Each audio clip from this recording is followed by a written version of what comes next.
Yes, thank you, Helen. There is something big happening this weekend right here in our neighborhood. Here's a hint. I'm here with Joni Schimpf and Scott Schimpf from the Cape Fear Raptor Center. Thanks so much for being here. You guys have a couple friends with you? Yeah, we brought some cool education ambassadors for everybody to see. And they are just beautiful. So what do you have here?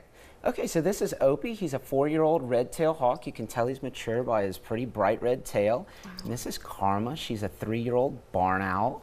These are both part of our educational outreach program where we go into schools and do home groups and church groups and just do a lot of outreach into the community, educating people about these amazing birds that are around our area that you might not see. And they are just beautiful and very well behaved. Yeah. Relatively. There's bright lights here. There's a lot happening here. Exactly. So what's going on this weekend? Okay, so this weekend what we are doing is we're releasing a bald eagle that presented into the hospital with acute lead toxicity, and we're going to be releasing him down at Magnolia Greens in celebration of their 20th anniversary. Very cool. So why did this eagle come to you in the first place?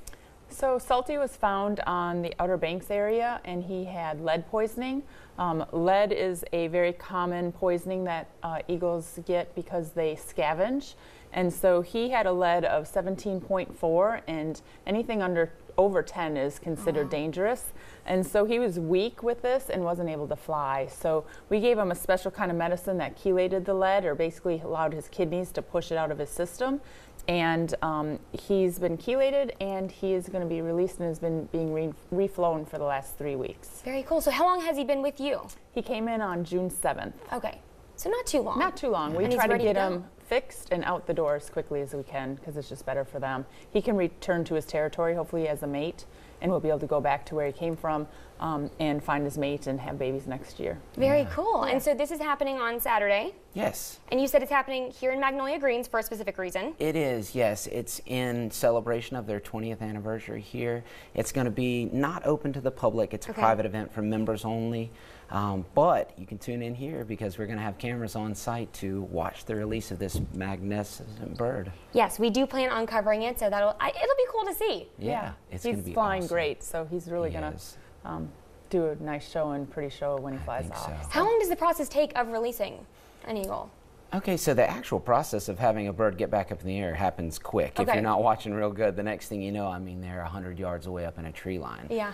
So the rehab process takes just a little bit longer. So when they come in with lead poisoning, it really just weakens their whole system. So over the course of the last 3 weeks, what we've had to do is take him out and we fly him on a big, long tethered line. And at first, he's just kind of hopping and flapping his wings to where this last week we were like, oh, wow. I mean, he shoots up like a rocket and he's 200 yards out. And you're like, wow, this is awesome. So he's ready to go. He's ready to go. Very cool. He wants to go. Well, anything else you guys want people to know about the Cape Fear Raptor Center?